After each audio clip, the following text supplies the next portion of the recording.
Assalamualaikum warahmatullahi wabarakatuh.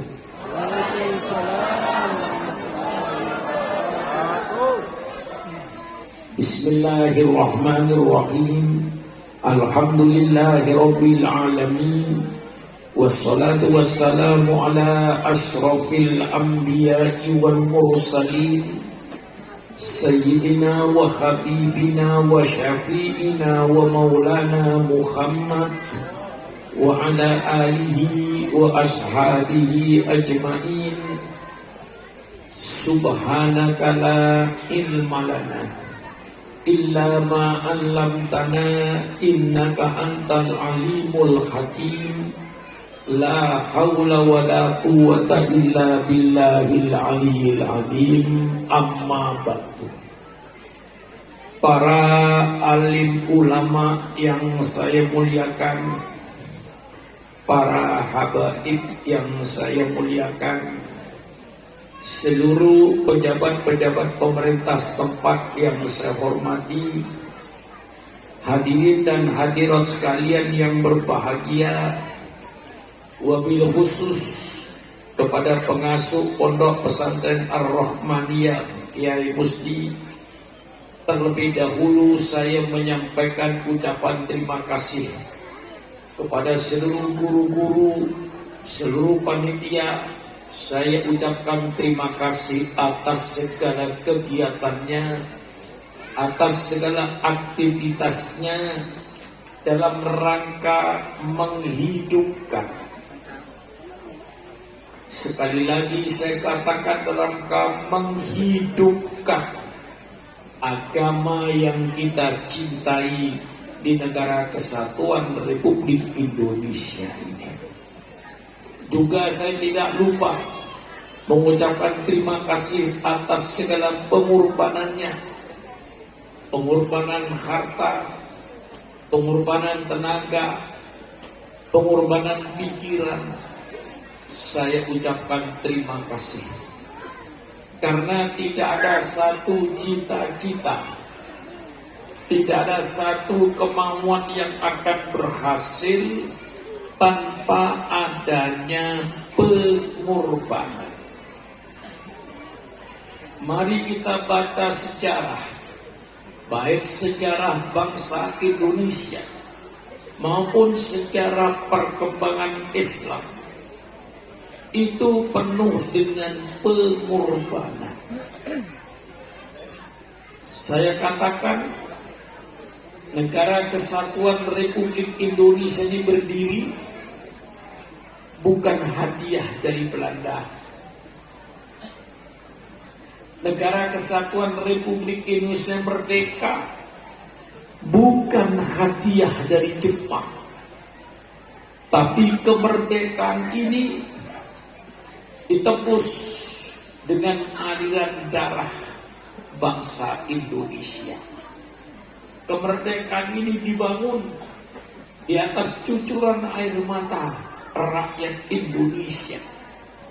Berapa wanita yang menjadi janda, berapa anak yang menjadi yatim karena bapaknya gugur di medan perang melawan Belanda.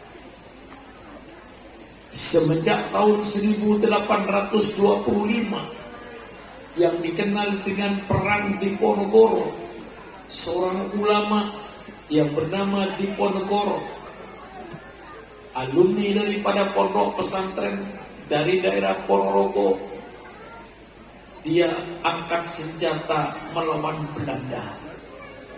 Kemudian disusul oleh sultan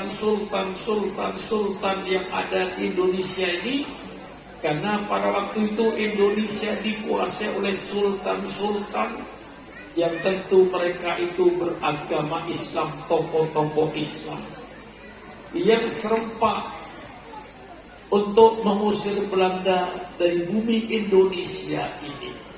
Ini sejarah pengorbanan. Karena orang-orang sebelum kita berkorban, alhamdulillah kita tidak jadi korban. Kita sekarang menikmati pengorbanan orang-orang sebelum kita. Sedangkan mereka yang berkorban tidak merasakan nikmatnya. Karena mereka gugur di medan perang. Mereka menjadi pahlawan-pahlawan bangsa. Mereka tidak menikmati kemerdekaan ini. Justru yang menikmati kemerdekaan kita semua yang tidak berkorban. Maka alhamdulillah kita tidak jadi korban karena pengorbanan orang-orang sebelum kita. Maka kita semua sekarang dituntut untuk berkorban. Untuk siapa kita berkorban? Bukan untuk kita.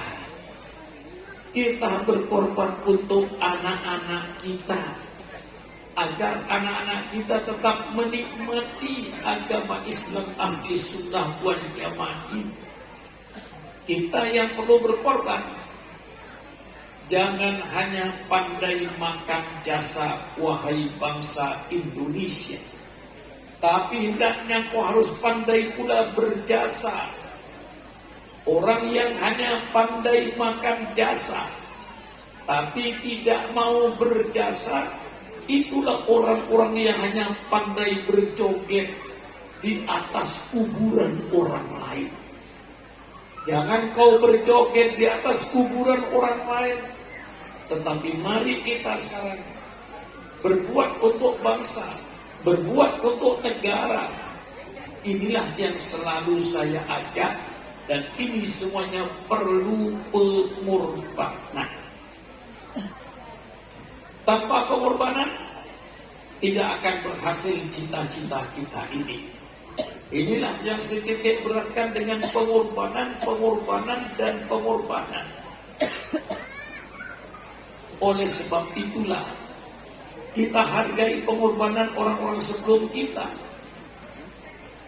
Siapa yang paling besar pengorbanannya di dalam mewujudkan negara kesatuan Republik Indonesia ini? Saya tidak menghilangkan jasa-jasa dari kelompok lain, tapi yang pasti yang terbesar pengorbanannya untuk NKRI ini adalah umat Islam. Kalau ingin buktinya tidak sulit, adakan sensus kuburan di setiap kota. Insya Allah hampir setiap kota di Indonesia ini mempunyai apa yang disebut Taman Pahlawan. Taman Pahlawan itu kuburan-kuburan pejuang-pejuang Islam. Persilakan pemerintah adakan sensus kuburan. Masuklah ke kuburan Taman Pahlawan, tolong diperiksa. Namanya siapa, agamanya apa, namanya siapa, agamanya apa. Saya yakin 99% darahnya umat Islam untuk NKRI ini.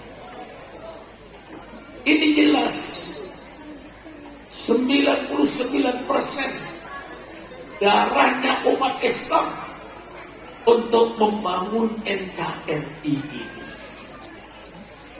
Jadi tidak usah curiga, kesetiaan umat Islam, kesetiaan para ulama kepada NKRI ini tidak usah diragukan. Kalau mereka tahu sejarah bangsanya, kecuali kalau mereka tidak tahu sejarah bangsanya. Ini sudah menjadi kenyataan. Umat Islam sangat besar toleransinya. Pada saat proklamasi kemerdekaan, mestinya Indonesia ini secara fakta, karena penduduknya 90% beragama Islam, mestinya ketika proklamasi itu otomatis negara Republik Islam Indonesia mestinya. Tetapi karena umat Islam sangat toleransi, menghargai bahwa dari kelompok lain ikut berjuang, sehingga menjadi negara kebangsaan Bhinneka Tunggal Ika. Ini suatu bukti toleransinya umat Islam. Negara Indonesia sudah 90% beragama Islam, kok bukan negara Islam? Mestinya otomatis negara Republik Islam Indonesia. Tapi karena para ulama ini toleransi, menghargai kelompok-kelompok lain dari agama lain yang ikut berjuang, sehingga kita dengan toleransi tidak menamakan Republik Islam Indonesia, tapi menjadi negara kebangsaan Bhinneka Tunggal Ika. Ini suatu bukti toleransinya umat Islam terhadap bangsa ini. Tidak diragukan.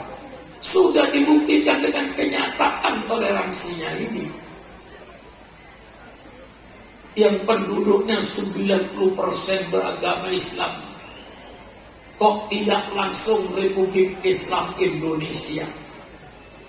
Ini suatu toleransi yang terbesar umat Islam terhadap bangsa ini. Karena kita mengaku yang berjuang itu tidak hanya umat Islam walaupun 99%. Tapi umat lain pun ikut berjuang dalam kemerdekaan. Kita hargai. Inilah toleransi yang sangat nyata di Indonesia ini. Pengorbanan ketika Bung Karno mau memproses kemerdekaan ini masih mencari format bentuk Indonesia ini negara apa. Dikumpulkan 60 orang dari tokoh-tokoh agama dan tokoh-tokoh nasionalis. Ternyata buntu, tidak menghasilkan sesuatu. Akhirnya Bung Karno mengadakan panitia 9, terdiri daripada Bung Karno, Bung Hatta, termasuk dari Katolik A.A. Maramis, dari Nasionalis Abil Husno, Bapak Muhammad Yamin, dari Islam termasuk Agus Salim, termasuk juga Kiai Wahid Hashim, termasuk juga dari Jogja. Tokoh-tokoh 9 ini menggodok bagaimana bentuk negara ini. Setelah berminggu-minggu berdebat, akhirnya mendapatkan satu keputusan yang ditandatangani oleh semua tokoh nasionalis, tokoh agama, termasuk Kahar Mudakir waktu itu. Republik Indonesia, negara Republik Indonesia berdasarkan ketuhanan dengan kewajiban menjalankan syariat Islam bagi pemeluk-pemeluknya. Yang tidak memeluk agama Islam tentu tidak perlu menjalankan syariat Islam. Ini konsensus yang ditandatangani oleh semua tokoh. Bung Karno menyatakan di suatu keputusan gentleman agreement, satu keputusan yang bagus, yang jantan, yang tegas. Negara Republik Indonesia berdasarkan ketuhanan dengan kewajiban menjalankan syariat bagi pemeluknya. Ini yang dikenal dengan Piagam Jakarta.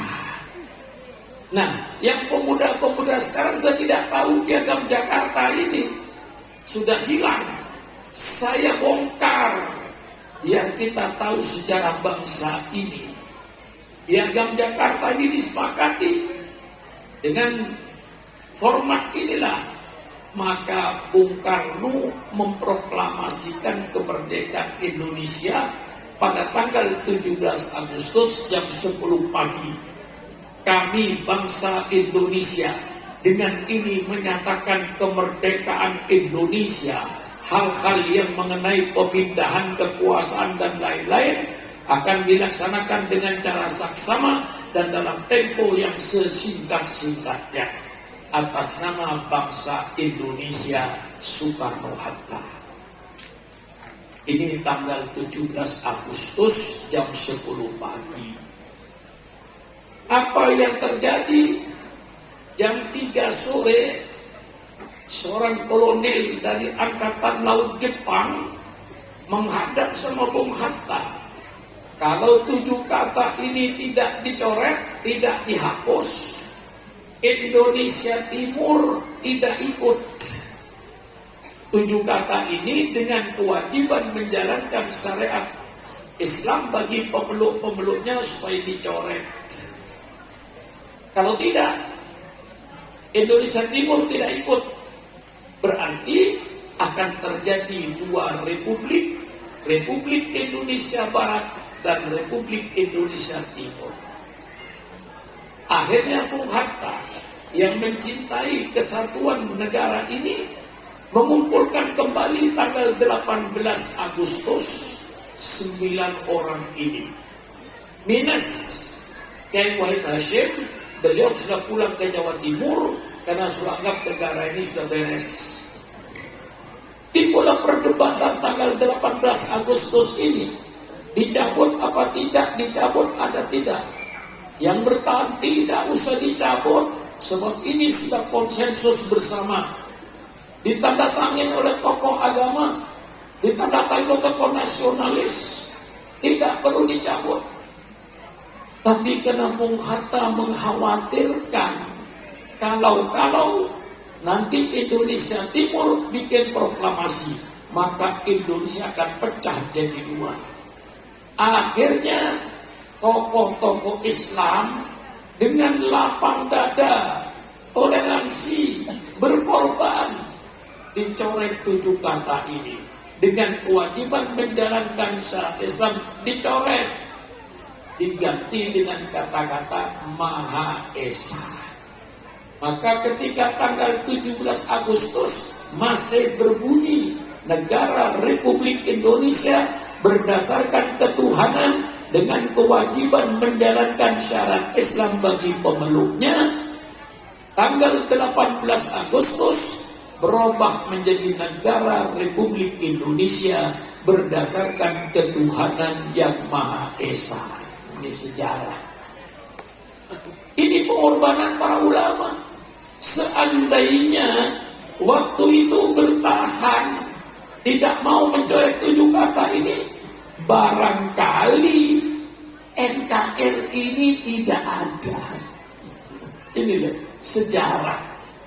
Jadi kalau sekarang ada orang yang mencurigai kesetiaan ulama kepada NKRI, mencurigai umat Islam tidak toleransi, itu pemimpin bangsa yang tidak tahu sejarah bangsanya. Maka pemimpin bangsa manapun saja,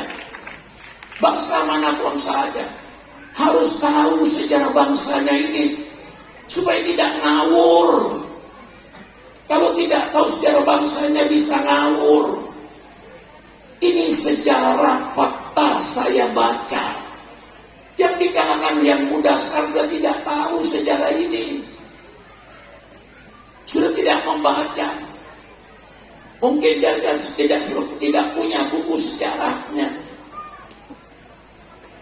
Alhamdulillah, sejarah ini, buku ini saya simpan baik-baik di lemari saya.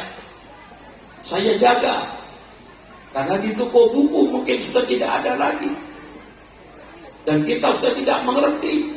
Generasi sekarang tidak tahu piagam Jakarta. Nah, setelah tahun 55 terjadi pemilihan umum, di mana di situ juga di samping memilih DPR, memilih yang namanya Badan Konstituante, memilih wakil-wakil untuk duduk di Dewan Konstituante untuk menentukan negara ini berdasarkan Islam atau berdasarkan nasionalis. Dewan Konstituante di Bandung sidang berbulan-bulan tidak menghasilkan apa-apa. Karena suaranya NU bersama Masyumi melawan suaranya PNI dengan PKI seimbang, tidak sampai 2/3. Sehingga tidak bisa memutuskan dasar negara ini Islam atau nasionalis. Nah, kemudian Bung Karno tanggal 5 Juli setelah datang dari Jepang karena Dewan Konstituante, badan yang akan menentukan dasar negara ini mendapatkan jalan buntu, maka Bung Karno mengadakan dekret, namanya dekret presiden, yang Bung Karno menyatakan karena Dewan Konstituante tidak bisa memutuskan tentang dasar negara ini, maka negara Republik kembali kepada Pancasila dan Undang-Undang Dasar 45 yang dijiwai oleh Piagam Jakarta. Nah, ini berarti persilakan umat Islam untuk menjalankan peradaban Islam. Tidak ada larangan. Karena ketika kembali pada Pancasila dan Undang-Undang Dasar 45, Bung Karno tegas menyatakan dijiwai oleh Piagam Jakarta. Piagam Jakarta mana dengan kewajiban menjalankan syariat Islam bagi pemeluk-pemeluknya. Maka umat Islam di Indonesia jangan menunggu pemerintah mengeluarkan undang-undang syariat Islam, tidak bakalan. Negara kita bukan negara agama, negara kita negara kebangsaan. Maka bagi umat Islam, persilakan umat Islam jalankan peradaban Islamnya tanpa menunggu peraturan pemerintah. Ini saya jelaskan karena saya ngerti sejarah dan saya bertanggung jawab. Nah, di sini saudara pengorbanan umat Islam ini dalam menegakkan NKRI. Bukan hanya pengorbanan harta, pengorbanan jiwa. Berapa juta wanita yang jadi janda, berapa juta anak yang menjadi yatim karena bapaknya gugur di medan perang. Ini sejarah Indonesia yang harus diketahui khususnya oleh umat Islam sendiri. Sejarah bangsanya supaya mencintai bangsanya. Ini penuh dengan pengorbanan. Maka kepada Kiai Muslim saya ucapkan terima kasih atas segala pengorbanannya untuk membina anak bangsa ini. Saya ucapkan terima kasih atas baktinya Kiai Muslim beserta para guru-gurunya, Agus-Agus yang mengajar. Saya ucapkan terima kasih yang sebesar-besarnya atas baktinya kepada bangsa, baktinya kepada negara, baktinya kepada agama, menciptakan generasi muda kayak tadi yang kita tonton di atas ini, untuk menciptakan generasi muda yang akan datang, generasi yang beriman dan bertakwa kepada Allah, supaya bangsa ini diisi oleh manusia-manusia yang beriman kepada Allah dan yang bertakwa kepada Allah. Insya Allah urusannya akan beres. Jangan sampai negara ini dipimpin oleh pemimpin-pemimpin yang serakah, oleh pemimpin-pemimpin yang tamak, baik tamak harta atau tamak kekuasaan. Kalau kita dipimpin oleh pemimpin-pemimpin yang tamak harta, maka pasti kita akan dipimpin oleh perampok-perampok bangsa.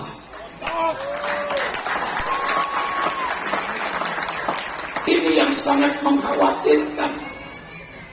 Kalau juga dikuasai oleh orang-orang yang tamak kekuasaan, orang yang sudah serakah, tamak harta, tamak kekuasaan, pasti akan menghalalkan segala macam cara.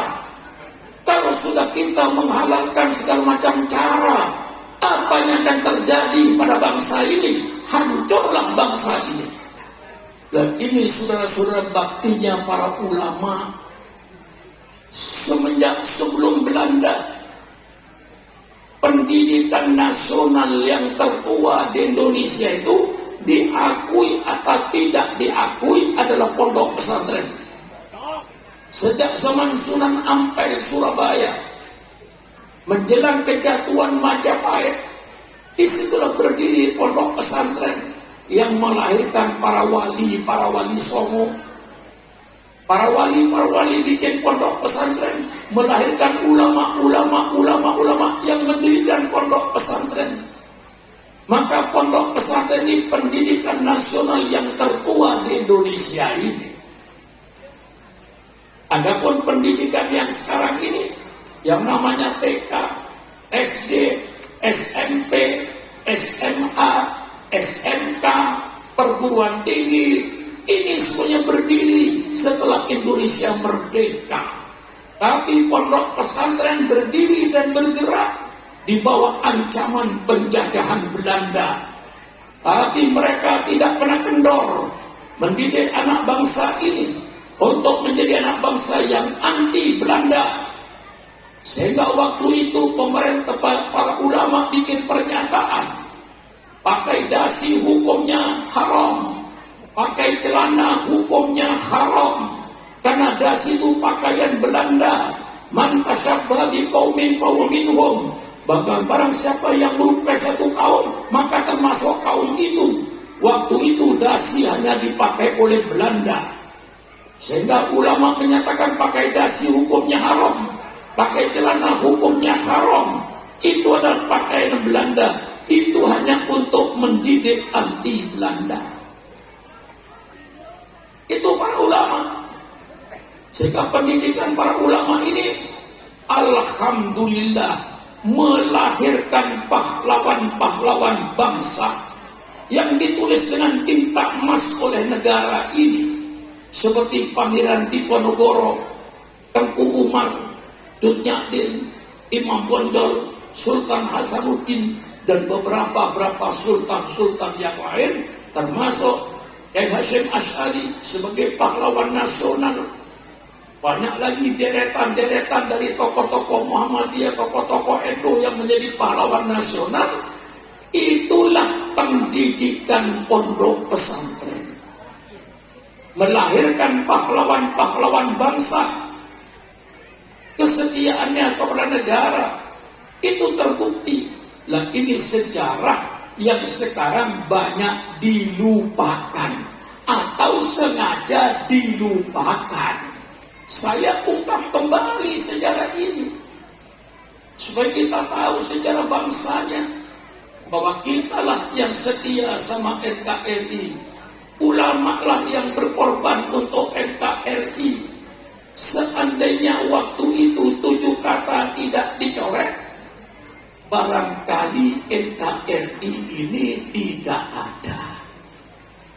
Inilah pengorbanan para ulama. Ini dari satu sisi sejarah pengorbanan, sejarah Republik Indonesia yang penuh dengan pengorbanan. Kita kembali pada sejarah Islam. Sejarah Islam pun tidak terlepas daripada pengorbanan. Agama Islam diturunkan oleh Allah.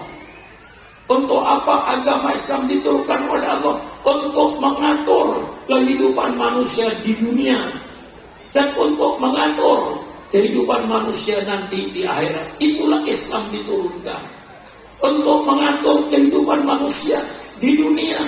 Bagaimana manusia hidup di dunia, bagaimana manusia berumah tangga, bagaimana manusia ber-RT, ber-RW, bermasyarakat, bagaimana manusia berekonomi, mencari rezeki, bagaimana manusia bernegara, berpolitik.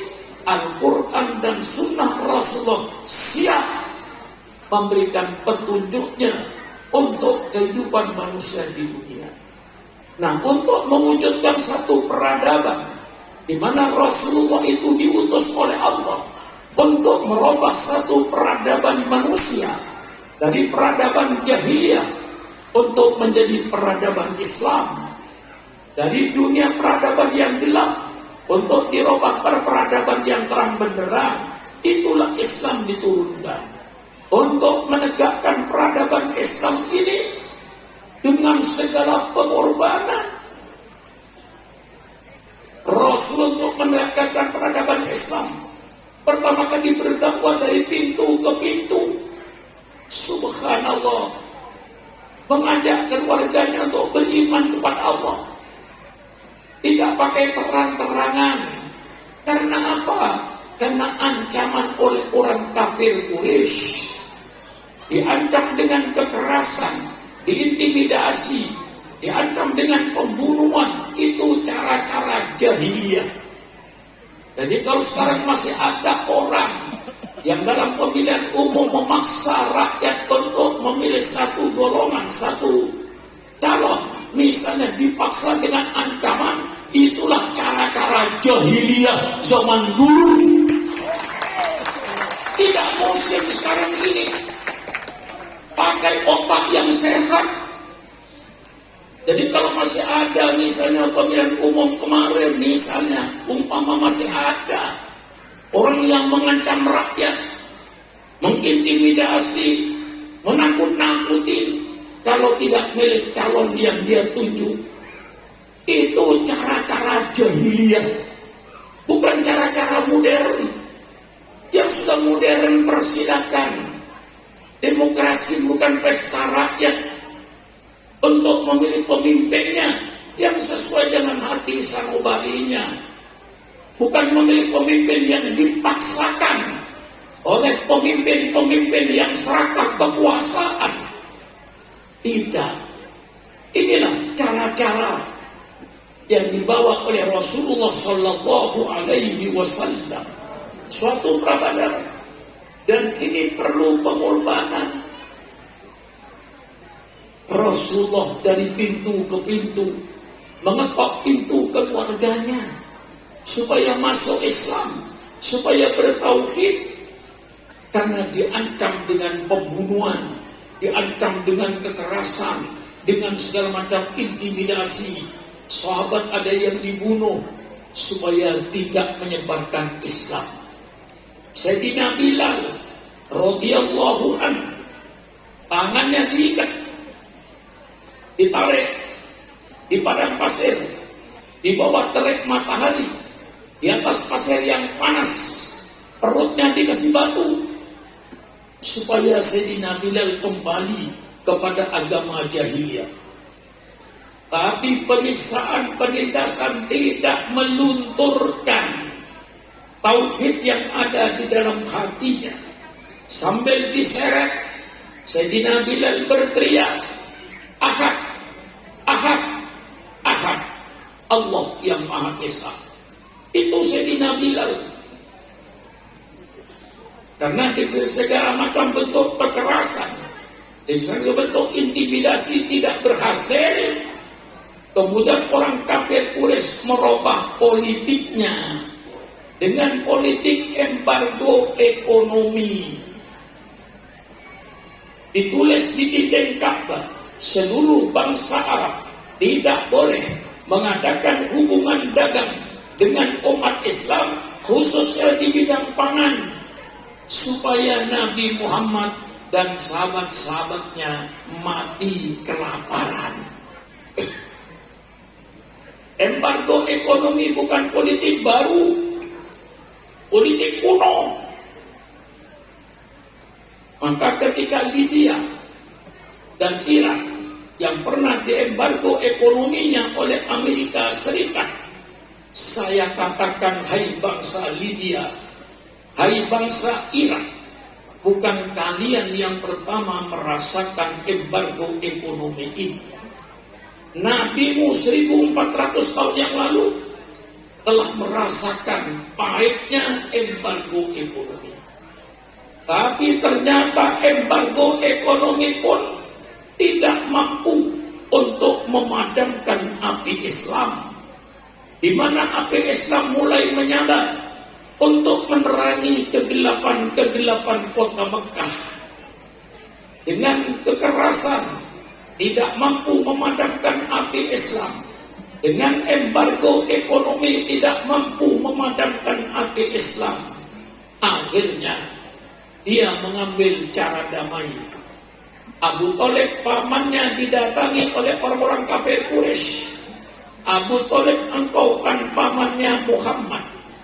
Coba tanya sama Muhammad tuh maunya apa? Kalau ponakanmu ingin jadi raja, kami penduduk Mekah siap. mengangkat Muhammad jadi raja dengan syarat berhenti jadi nabi, berhenti berdakwah. Abu Thalib tanya sama ponakanmu itu maunya apa?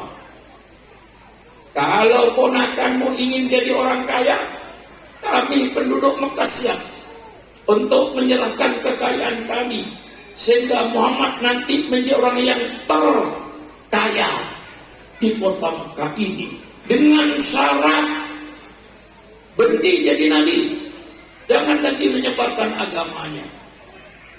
Abu Thalib tanya sama ponakanmu itu maunya apa? Kalau ponakanmu ingin kawin dengan gadis-gadis di kota Mekah ini, saya kumpulkan anak perawan di kota Mekah ini. Persilakan ponakanmu kawin 1, 2, 3, 4, 5, 6, 7, 8. Persilakan. Dengan syarat berhenti jadi nabi, berhenti berdakwah. Subhanallah. Dan kiai sekarang, Habib sekarang ditawarin duit, itu bukan politik baru, politik lama. Ya.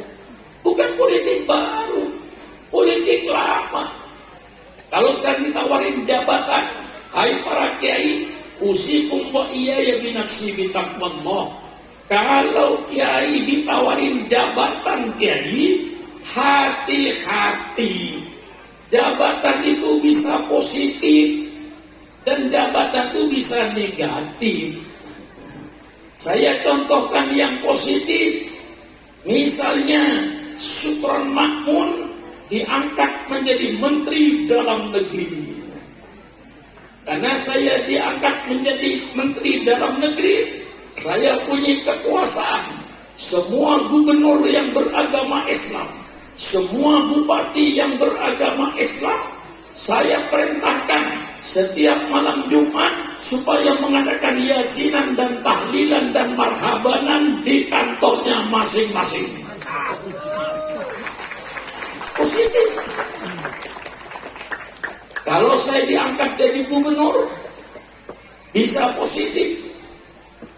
Saya perintahkan kepada semua bupati-bupati yang beragama Islam, demi keamanan negara, kesehatan negara, tiap malam Jumat baca Yasin. Saya wajibkan kepada setiap bupati yang beragama Islam, seandainya saya jadi gubernur, positif. Bisa saja kiai dia kasih jabatan negatif supaya berhenti jadi kiai. Kiai dikasih kedudukan, kasih jabatan supaya berhenti jadi kiai. Gampang. Angkat Supran Makmun jadi Menteri Luar Negeri, yang kerjaannya keliling berapa ratus negara yang harus saya kunjungi. Begitu kayak mesti undang saya, oh nggak bisa, Pak Supran ada di Jerman. Diundang lagi, tidak bisa, Pak Supran ada di Jepang, sedang keliling, dia Menteri Luar Negeri. Berarti saya diangkat jadi Menteri Luar Negeri supaya saya berhenti jadi kiai. Maka kalau kiai dikasih turun jabatan, hati-hati kiai. Bisa untuk supaya berhenti jadi kiai. Dan ini bukan teori baru, bukan politik baru. Politiknya orang jahiliyah. Abu Thalib tanya sama ponakanmu, kalau dia ingin menjadi raja, saya angkat jadi raja di kota Mekah ini dengan syarat berhenti jadi nabi, berhenti berdakwah. Itu lagu lama, bukan lagu baru. Politik-politik yang ada sekarang ini, Kiai, tidak ada yang baru. Kita bicara money politik, politik uang. Ya Allah, 1400 tahun yang lalu, persilahkan para kiai baca kitab Riyadhus Shalihin, Babul Manthurat, kira-kira hadis kelima kalau tidak keenam, tentang money politik. Sudah ada hadisnya. Walaupun zaman Rasulullah itu tidak ada money politik, tapi hadisnya ada. Tolong Kiai baca itu. Saya kira Kiai juga membaca, cuman kadang-kadang ketutupan duit.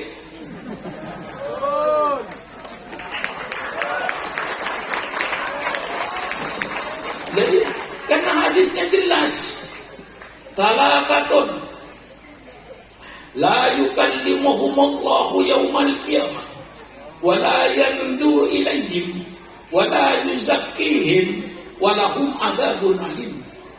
3 golongan nanti Allah pada hari kiamat tidak mau bicara dengan mereka, tidak mau melihat mereka, dan tidak mau mengampuni dosa mereka, dan akan Allah adab dengan adab yang pedih. Siapa 3 golongan ini? Yang pertama dikatakan di situ, rajulun ala fadli ma'in bil falati yamna'uhu min ibni sabil. Orang yang mempunyai kelebihan air di padang pasir, bukan di ketapang. Orang yang punya kelebihan air di padang pasir, tapi tidak mau kasih minum sama orang yang sedang mau mati kehausan. Kalau saudara-saudara ingin tahu ngerinya padang pasir itu, adakan perjalanan dari Mesir ke Palestina atau dari Yordan ke Irak. Itu sudah saya alami. Tapak tilas Nabi Musa dari Mesir, saya menuju Palestina lewat semenanjung Sinai. Di situ padang pasir sejauh mata memandang, tidak ada mata air, yang ada cuma pasir dengan batu. Orang yang mempunyai kelebihan air di padang pasir, tapi tidak mau kasih minum sama orang yang mau mati kehausan. Ya barangkali istilah sekarang ini tidak mempunyai kepedulian sosial.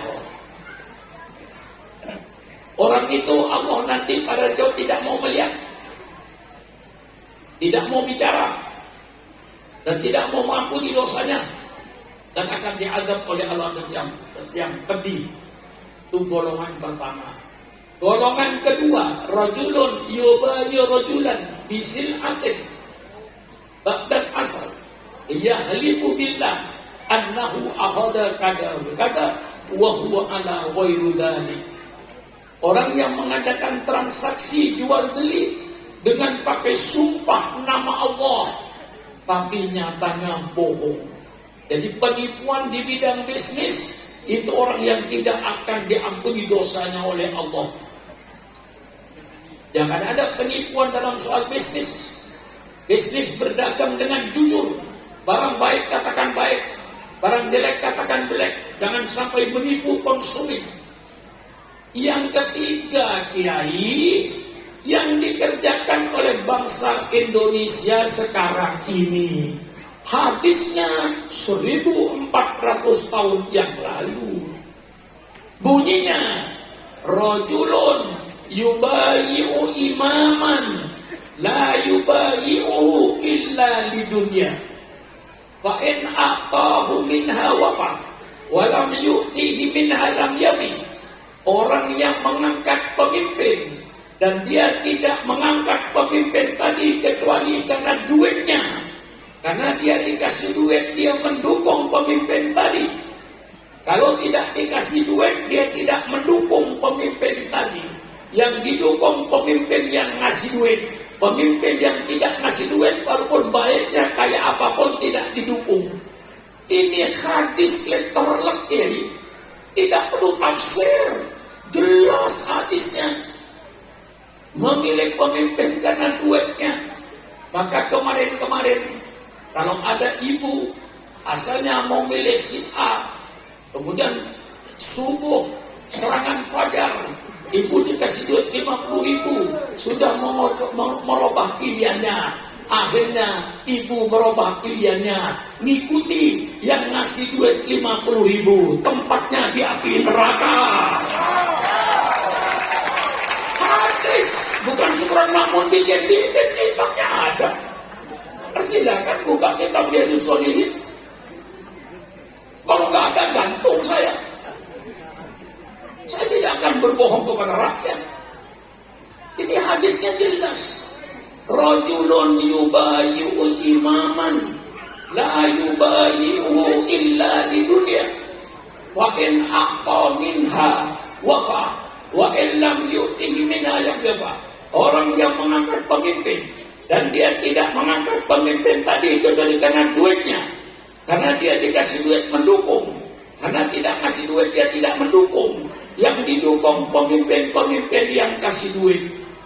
Ini kadang-kadang yang sedang terjadi di Indonesia ini.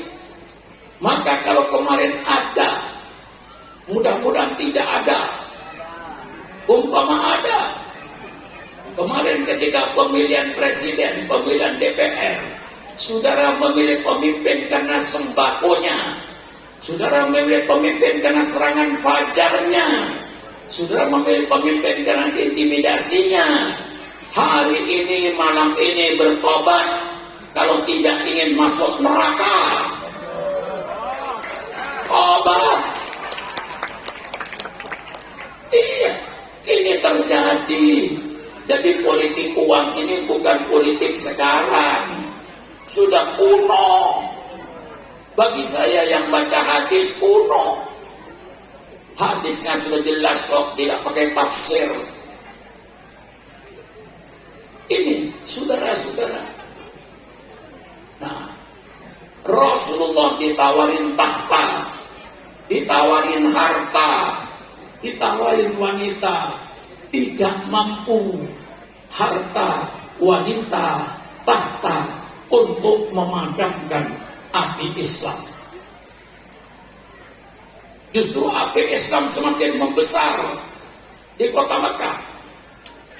Akhirnya apa yang terjadi dengan intimidasi, dengan kekejaman, dengan kekerasan, dengan ancaman tidak berhasil, embargo ekonomi tidak berhasil, ditawarkan harta, tahta, dan wanita tidak berhasil. Bacalah umat Islam sejarah nabimu. Akhirnya mereka berkumpul di Darun Nadwah. Barangkali yang sudah haji atau umroh, kira-kira 60 meter dari pancoran emas itu, di Ka'bah itu ada pancoran emas. Nah, kira-kira 60 meter itu dijadikan ruangan untuk rapat oleh tokoh-tokoh Quraisy itu. Dalam tafsir dituliskan, wa id yamkuru bika alladziina kafaru liyuthbituka aw yaqtuluka aw yukhrijuka wa yamkurun wa yamkurullah wallahu al-qadir. Pada saudara tafsir di situ dijelaskan dalam rapat itu, hadir iblis berpakaian najis, ditanya oleh orang-orang Mekah, dari mana kau? Saya dari Najd. Mendengar Anda mau rapat, saya hadir untuk menyumbang pikiran. Itu dalam tafsir kitab Tabari. Persilakan baca, Kiai. Jangan cuma baca Jurumiyah aja, kitab lainnya nggak dibaca. Baca tafsir. Adam tafsir Tabari itu jelas hadir iblis. Abu Jahal membuka rapatnya. Muhammad dengan kekejaman, dengan kekerasan gagal, embargo ekonomi gagal. Saya tawarkan harta, saya tawarkan tahta, saya tawarkan wanita, ditolak, gagal. Bagaimana caranya untuk membendung, untuk mencegah gerakan Muhammad ini supaya agama dia tidak menjadi besar, agama kita nanti jadi hilang? Lalu Abu Jahal usul, tangkap saja Muhammad, liyuthbituka, itu namanya tangkap saja Muhammad, masukkan penjara. Karena Muhammad kalau masuk kampung keluar kampung, masuk desa keluar desa, dia lidahnya manis, mudah diterima oleh masyarakat. Jadi kalau begitu tangkap saja Muhammad, masukkan penjara. Nah, baca sejarah Kiai. Yang namanya kriminalisasi oleh penguasa itu bukan barang baru, Kiai. Jadi kalau ada Kiai ditangkap karena berbeda dengan penguasa, ada Habib ditangkap karena beda dengan penguasa, itu bukan barang baru, Kiai. Politik zaman jahiliyah. Nabi Yusuf dikriminalisasi. Nabi Yusuf masuk penjara tanpa ada kesalahan. Nabi Isa, Yesus Kristus, diketok palu oleh Raja Yahudi. Dia harus dihukum mati di tiang salib. Dia dituduh akan merusak agamanya Nabi Musa. Dia dituduh akan merusak Baitul Maqdis. Akhirnya Raja Yahudi ketok palu. Yesus Kristus harus dihukum mati di tiang salib. Dikriminalisasi. Nabi Muhammad dikriminalisasi. Mau dimasukkan penjara tanpa salah. Ini sudah biasa. Politik-politik kotor seperti ini terjadi di dunia semenjak zaman Nabi Yusuf, zaman Nabi Isa, sama zaman Nabi Muhammad, sampai hari kiamat akan tetap berjalan politik kotor ini yang namanya kriminalisasi. Itu terjadi.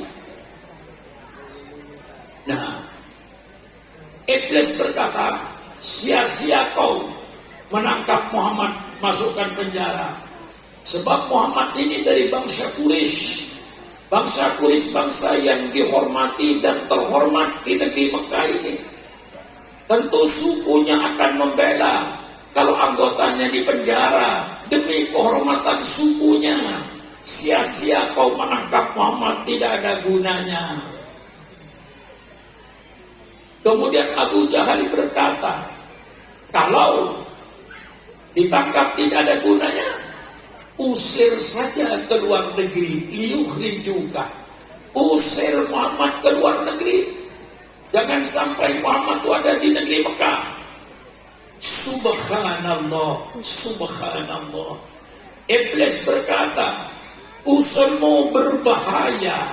Kalau Muhammad diusir ke luar negeri, nanti di luar negeri dia berdakwah, pengikutnya jadi banyak, pasti negara kami nanti akan diserang dari luar negeri. Bahaya Muhammad diusir ke luar negeri.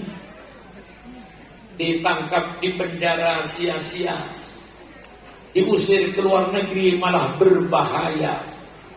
Akhirnya Abu Jahal putuskan, kalau begitu caranya, bunuh saja Muhammad. Apa kata Iblis? Ini pendapat yang benar. Apalagi dengan kekerasan sudah, embargo ekonomi sudah, ditawarin harta tahta wanita sudah, di penjara tidak ada gunanya, diusir ke luar negeri malah berbahaya. Bunuh saja Muhammad. Kata Iblis, ini yang benar. Akhirnya malam itu rumahnya Rasulullah dikepung. Ini sejarah hijrahnya Rasulullah. Dikepung rumahnya dengan pedang terhunus. Perintahnya Abu Jahal, Muhammad keluar, jangan dikasih kesempatan berbicara, langsung potong lehernya. Itu perintahnya Abu Jahal. Di tengah malam yang menakutkan dan mencekam, Jibril turun menyampaikan perintah Allah. Ya Rasulullah, malam ini Allah perintahkan kau untuk meninggalkan kota Mekah ini. Dalam malam gelap yang mencekam menakutkan, pedang terhunus di sekitar rumahnya, diperintahkan oleh Allah untuk meninggalkan kota Mekah. Kota Mekah yang sangat dicintai oleh Rasulullah. Bagaimana tidak? Kota tempat kelahiran beliau disuruh tinggalkan. Dengan isyarat dari Allah, Dia mengambil pasir, baca Qulullahu ahad, Qul a'udzu birabbil falaq, Qul a'udzu binnas, baca ayat kursi, dan baca sebagian surat Yasin. Wa ja'alna min baini aydihim saddaw wa min khalfihim saddaw fa aghshaynahum fahum la yubsirun. Rasulullah keluar aman. Seandainya ada yang terbangun satu orang, pasti Rasulullah mati. Langsung menuju rumahnya Abu Bakar di tengah malam yang gelap dan yang mencekam menakutkan dengan ancaman pembunuhan. Sampai di rumahnya Abu Bakar kaget, ada apa Rasulullah tengah malam begini? Abu Bakar, malam ini Allah perintahkan saya dan kau untuk meninggalkan kota Makkah ini. Abu Bakar membuktikan kesetiaannya kepada Islam. Kalau itu sudah perintah Allah, ya Rasulullah, mari kita keluar, tinggalkan kota Makkah ini. Abu Bakar tidak memikirkan keluarganya, tidak memikirkan anaknya, tidak memikirkan hartanya, tidak memikirkan rumahnya. Dia tunjukkan kesetiaannya. Satu-satunya yang membuktikan hadis Rasulullah, Sayyidina Abu Bakar Siddiq radhiyallahu anhu.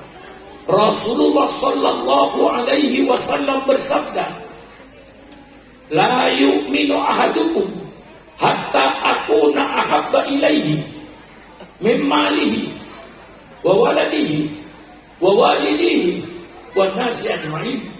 Tidak sempurna iman seseorang itu sehingga aku, kata Rasulullah, lebih dicintai olehnya daripada hartanya, daripada anaknya, daripada bapaknya, dan dari seluruh manusia yang ada.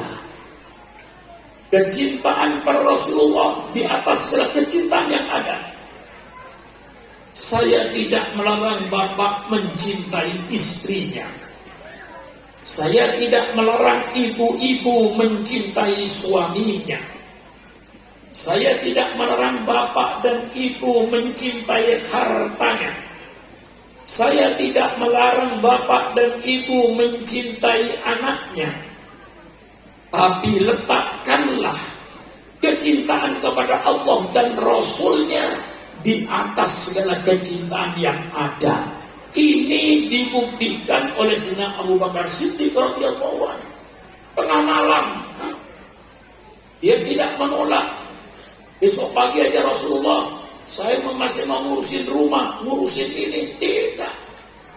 Begitu diajak Rasulullah, kalau sudah perintah Allah, ya Rasulullah, mari kita keluar. Maka saya tidak melarang ibu-ibu mencintai suaminya. Bu,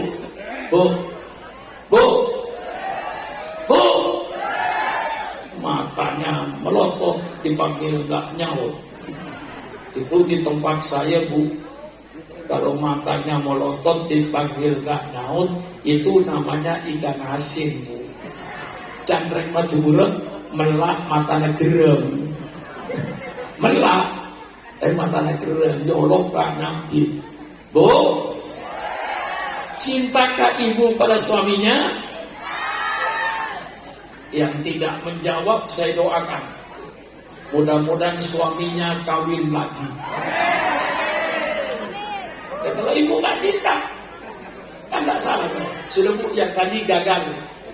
Sekarang saya ulang sekali lagi. Kalau saya ulang sekali lagi masih tidak menjawab, yang tidak menjawab saya doakan, ya Allah, mudah-mudahan suaminya kawin lagi. Bu,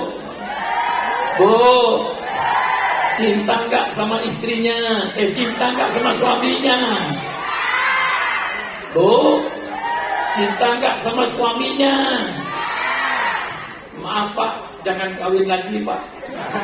Ibu-ibu masih mencintai Pak. Gagal kan? Bapak-bapak, cinta nggak sama istrinya?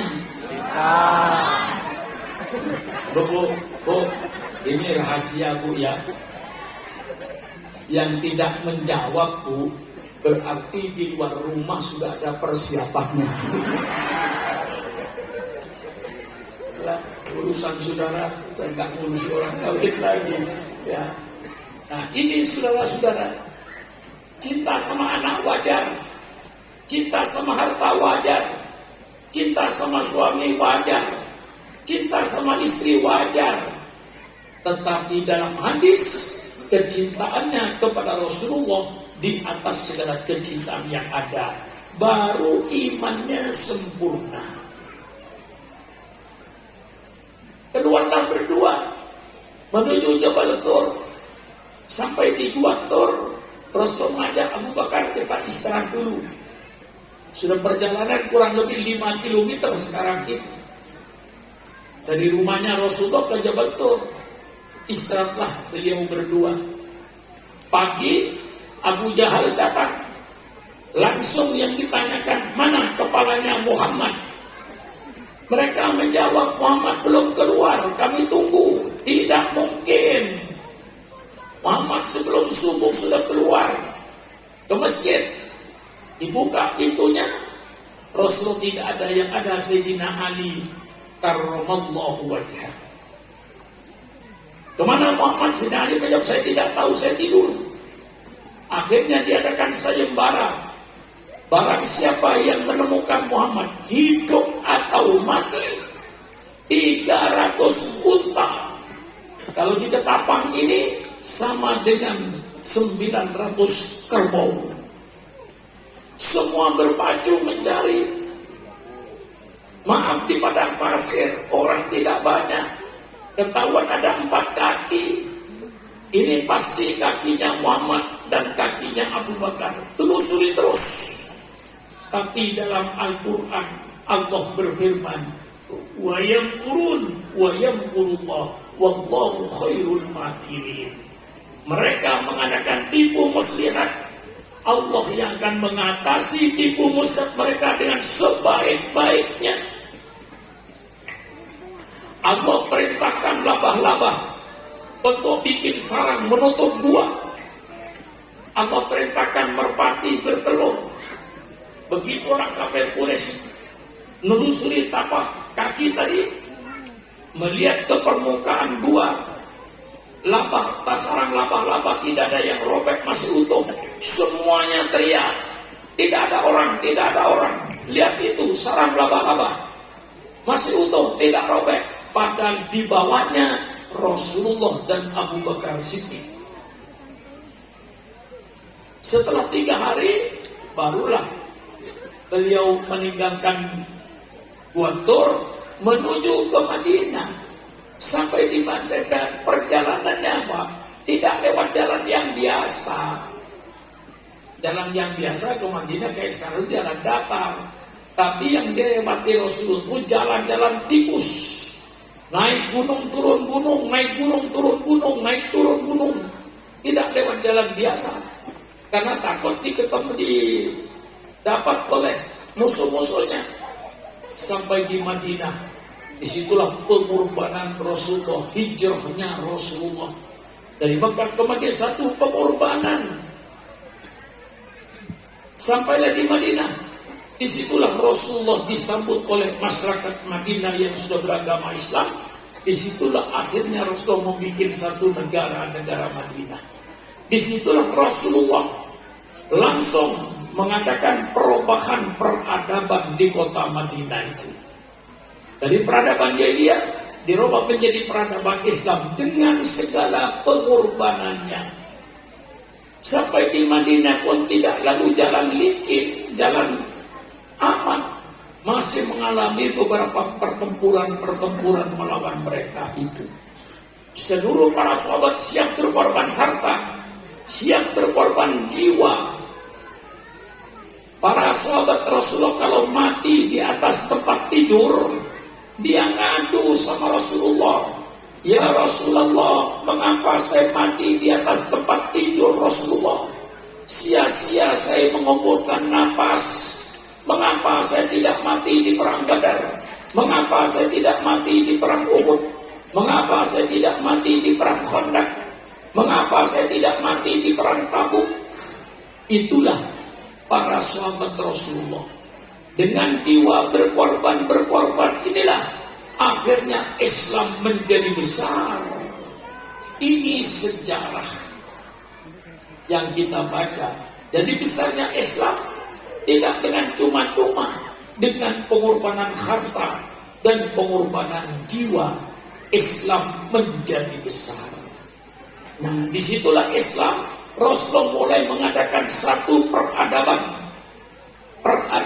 Al-Quran dan peradaban Sunnah Rasulullah Sallallahu Alaihi Wasallam. Yang kadang-kadang diisukan Islam ini melarang laki-laki bergaul dengan perempuan sebebas-bebasnya. Itu isu yang tidak benar. Justru Islamlah yang menyuruh agar laki-laki bergaul dengan perempuan sebebas-bebasnya, tapi melalui pintunya. Pintunya apa? Akad nikah yang sah secara syariat Islam itu pintu. Setelah lewat pintunya, persilakanlah bergaulah sebebas-bebasnya. Nah, maka di depan saya ini para kiai, di depan saya ini para habaib, di depan saya ini semuanya hasil pergaulan bebas. Betul atau tidak? Termasuk Supran Makmun. Kalau ayah saya dan ibu saya tidak bergaul bebas, tidak ada Supran Makmun. Jadi semua ini yang ada di lapangan ini semuanya, Anda adalah hasil pergaulan bebas. Siapa bilang Islam melarang pergaulan bebas? Islam yang menyuruh fankihu, perintah nikah, itu perintah pergaulan bebas. Cuman lewat pintunya. Lah ini namanya peradaban Islam. Siapa wanita yang boleh dinikah dan siapa wanita yang tidak boleh dinikah. Mulai daripada meminang khitbah sampai ke akad nikah, itu pintu menuju pergaulan bebas. Masuk kebun binatang ada pintunya, masuk masjid ada pintunya, masuk rumah ada pintunya, masuk pergaulan bebas ada pintunya. Yang tidak pakai pintu itu binatang. Yang tidak pakai pintu binatang. Maka kalau binatang jadinya kurang ajar. Di mana kurang ajarnya? Saya kasih contoh yang jelas kok. Ayam bertelur, katakan 6. Setelah itu ngerem, netes. Di antara 6 telur tadi, ada yang jadi ayam jago, ada yang jadi ayam betina. Begitu anaknya yang jadi ayam jago gede, ibu kandungnya dikawin.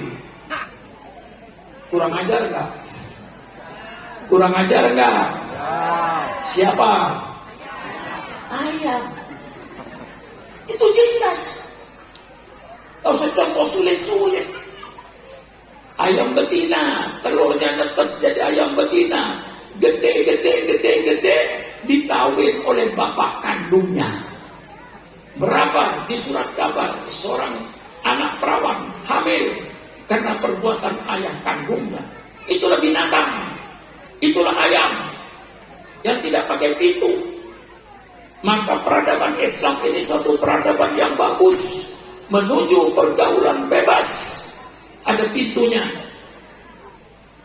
Pintunya apa? Akad nikah yang sah. Selesai akad nikah yang sah, persilakan masuk kamar. Bergaulah kau sebebas-bebasnya, diizinkan oleh Allah. Ya, inilah peradaban Islam. Begitu peradaban Islam sudah terjadi rumah tangga, kemudian Islam mengatur bagaimana seorang suami terhadap istrinya dalam peradaban Islam. Dijelaskan oleh Al-Quran, wa asyiruhunna bil ma'ruf. Pergaulilah istri-istrimu itu dengan baik. Jangan memukul istri, jangan mengeluarkan kata-kata yang menyinggung perasaan istrinya. Pergaulilah istrimu dengan lemah lembut, pergaulilah istrimu dengan akhlak yang baik, pergaulilah istrimu dengan sopan santun. Ini seorang suami. Apakah ada suami yang lebih bagus daripada peradaban Islam? Wa asyiruhunna bil ma'ruf. Kalau saya pertajam, mengapa Allah sampai menyeru hai laki-laki, pergaulan istrimu itu dengan baik, dengan lemah lembut, dengan sopan santun. Kalau saya perdalam, hai laki-laki, kau bergaul bebas dengan istrinya, katakan 1 jam 2 jam, setelah itu kau selesai. Tapi istrimu, akibat pergaulan bebas yang 1 jam 2 jam, istrimu akan menderita 9 bulan hamil. Betul atau tidak? Hai perempuan, yang laki-laki selesai 1 jam 2 jam selesai. Tapi akibat perbuatan bapak, istri bapak 9 bulan akan menderita. Kasihan apa tidak? Maka dulu di Malaysia dulu, sekarang enggak. Di Malaysia dulu itu tidak ditulis rumah bersalin, ditulis rumah korban laki-laki. Ada benarnya juga itu. Ada benarnya korban laki-laki. Tapi tidak benar juga. Bukan korban laki-laki, korban keduanya. Nah ini saudara Islam. Kemudian istri, subhanallah, rumah itu perhiasan, mobil itu perhiasan, gelang emas itu perhiasan, kalung emas itu perhiasan, kursi itu perhiasan. Rasulullah nyatakan, ad-dunya mata'un, dunia ini semuanya perhiasan. Wa khairu mata'iha al-mar'atus sholihah. Sebagus-bagus perhiasan, bukan mobil Mercedes, bukan mobil BMW, bukan rumah yang indah, tapi sebagus-bagus perhiasan, al-mar'atus sholihah, wanita yang taat kepada Allah, wanita yang menjalankan perintah Allah, dan wanita yang taat kepada suaminya dan berbakti pada suaminya. Ini peradaban Islam. Insya Allah tidak ada peradaban di dunia ini yang lebih indah dari peradaban Islam. Persilakan, saya tunjukkan. Seorang anak, wa qada rabbuka la ta'budu illa iyyah wa bil walidaini ihsana. Berbakti pada kedua orang tua hanya istilah Islam. Yang punya istilah birrul walidaini, berbakti pada orang tua. Bagaimana rumah tangga indahnya, sang suami memperawat istrinya dengan akhlakul karimah, istrinya taat kepada Allah dan berbakti pada suaminya, si anak berbakti pada kedua orang tua. Apakah ada peradaban rumah tangga yang lebih hebat daripada peradaban Islam indahnya? Tolong carikan. Ini semuanya saya jelaskan tentang peradaban Islam ini yang dibawa oleh junjungan kita Nabi besar Muhammad SAW. Maka subhanallah fanatik terhadap Islam. Mengapa saya fanatik kepada Islam? Karena saya merasakan nikmatnya peradaban Islam. Setelah membangun rumah tangga, setiap kamar ada peradabannya. Bagaimana peradaban masuk toilet, masuk WC, masuk kamar mandi? Islam punya peradaban. Sebelum masuk kamar mandi, peradabannya apa? Allahumma inni a'udzubika minal khubuthi wal khaba'ith. Masuk ke dalam dengan kaki kiri, pertanda tempat kotor. Tuntaskan najisnya, yang cair tuntaskan, yang kental tuntaskan. Kalau sudah tuntas, sucikan tempatnya keluar kotoran itu. Islam mempunyai peradaban dalam mensucikan yang kotor itu. Bagaimana peradaban Islam? Kalau najis itu ada warnanya, hilangkan warnanya. Kalau najis itu ada baunya, hilangkan baunya. Kalau najis ada rasanya seperti alkohol dan daging babi, sampai hilang rasanya, baru suci. Inilah peradaban Islam yang begitu indah. Keluar dari WC, alhamdulillahilladzi adhaba annil adha wa afani. Buang air lancar, buang air besar lancar, alhamdulillah. Coba kalau tidak lancar, keluar air kencing tidak lancar, harus operasi 7 juta. Buang air besar karena ambeien tidak lancar. Apa yang terjadi? Karena tidak lancar, harus keluar duit 7 juta operasi. Alhamdulillah, buang air lancar. Baik buang air kecil, air besar, alhamdulillah. Peradaban Islam. Masuk dapur, kita punya peradaban dalam Islam. La taqulu amwalakum bainakum bil batil. Jangan kau makan harta di antara kamu dengan cara yang batil. Semua rezeki yang lewat tenggorokanmu ada rezeki yang halal. Ngurangin timbangan haram, mengadakan penipuan dalam jual beli haram, sogok menyogok ar-rasi wal murtasi haram, ngerampok duit rakyat haram, jangan dimakan. Menggunakan uang riba haram. Islam mempunyai peradaban. Tolong carikan peradaban yang lebih bagus dari peradaban Islam dalam soal ekonomi. Carikan. Maka saya katakan berbangsa Indonesia, kalau korupsi di Indonesia ingin hilang, laksanakanlah peradaban Islam. Kalau bangsa Indonesia dari Sabang sampai Merauke, termasuk pejabat-pejabat pemerintahnya, tidak mau makan barang haram, tidak mau makan barang najis, korupsi tidak usah diberantas, insya Allah hilang dengan sendirinya. Sebaliknya bangsa Indonesia, kau jangan mimpi korupsi akan hilang dari bumi Indonesia.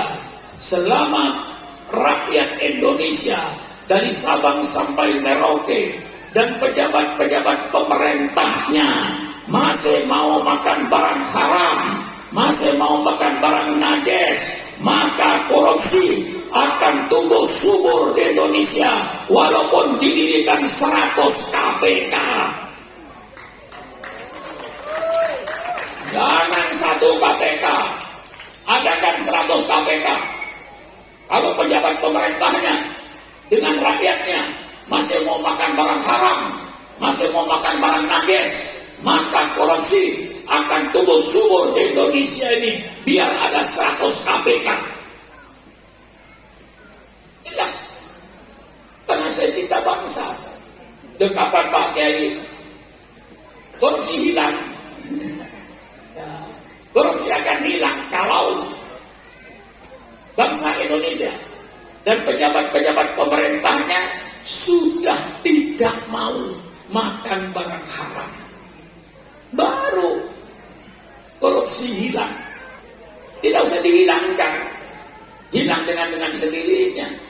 Tapi kalau bangsa Indonesia termasuk pemimpinnya masih mau makan barang haram, masih mau makan najis, dirikan 100 KPK, korupsi tetap akan tumbuh dan subur di negara kesatuan Republik Indonesia ini. Kurang jelas apa saya? Nah, ini peradaban Islam. Peradaban dapur, peradaban makan. Maka saya perlihatkan peradaban Islam ini. Kalau saudara mau makan, pertama kali katakanlah alhamdulillah masih mau makan. Masih mau makan itu satu nikmat. Coba lihat berapa orang yang tidak mau makan. Malam ini, kalau saudara keliling di rumah sakit Ketapang, di rumah sakit Pontianak, ribuan manusia yang tidak mau makan. Sedang yang dimakan banyak. Alhamdulillah masih mau makan. Begitu melihat makanan ada, alhamdulillah yang dimakan ada. Berapa banyaknya orang yang mau makan, yang dimakan tidak ada. Persilakan sudah pergi ke jalur Gaza di Palestina itu.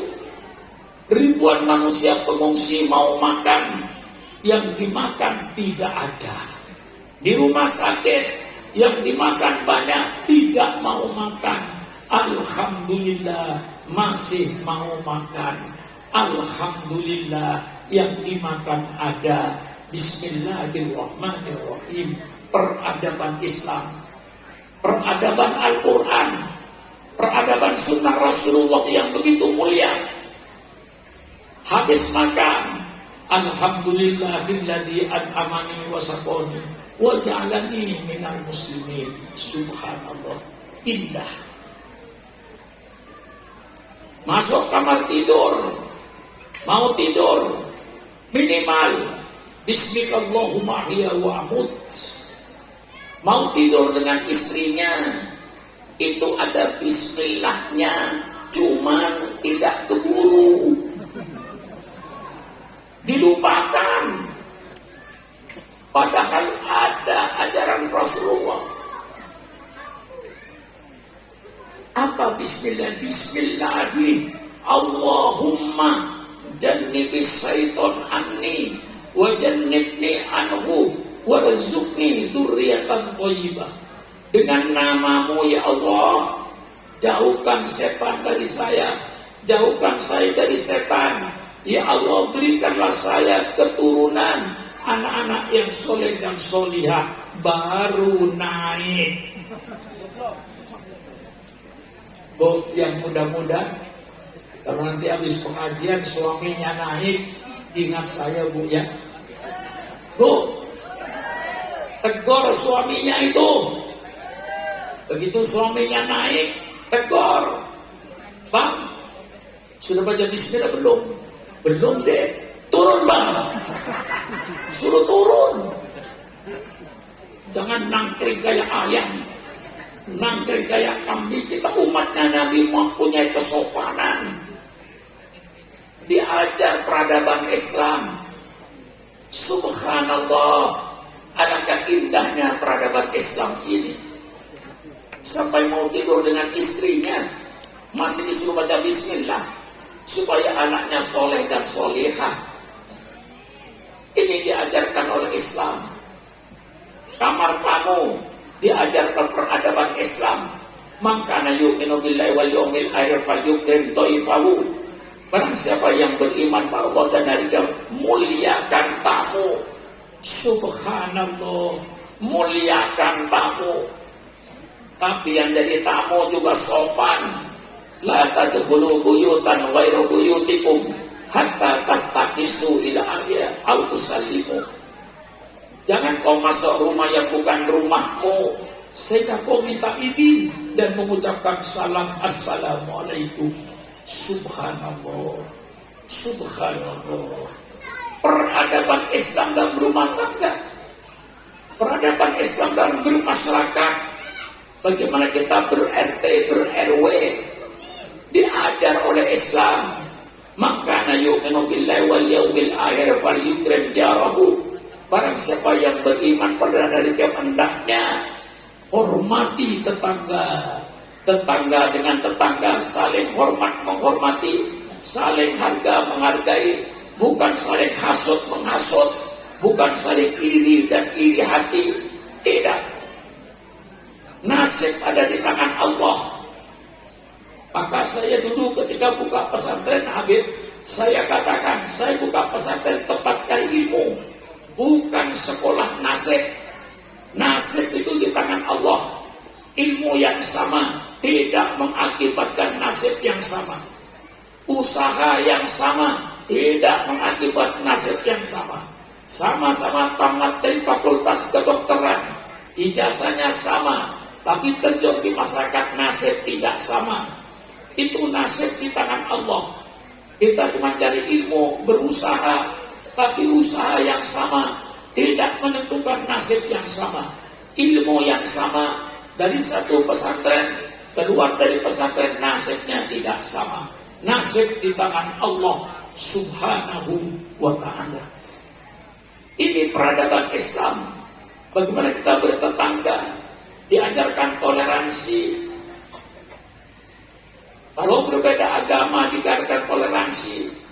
Qul ya ayyuhal kafirun la a'budu ma ta'budun wa la antum a'buduna ma a'bud wa la ana a'budu ma abadtum wa la antum abidakum dinukum waliyadin. Lakum bagimu agamamu, bagi saya agama saya.